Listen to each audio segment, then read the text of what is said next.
নবীর একটা আদর্শের কারণে জান্নাতে যাবে। সিরত মানি আদর্শ। আর এটা আমরা কদমে কদমে মুহতাজ।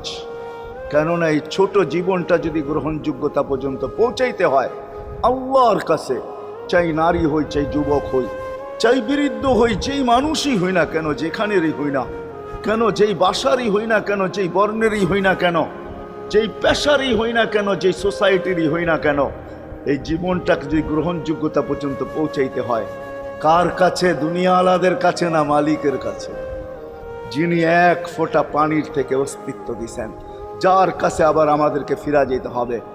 পালানের কোনো সুযোগ নাই। এই জন্যই কোরআন আমাদেরকে বোঝায় আইনাল মাফার। আল্লাহ বলতেছে কোথায় ভাগবে তুমি, বলো কোথায় ভাগবে? কবির কথাই সত্য, যদিও নাকি পালাও তুমি আকাশেতে লাগিয়ে সিঁড়ি, সিঁড়ি লাগাও যদি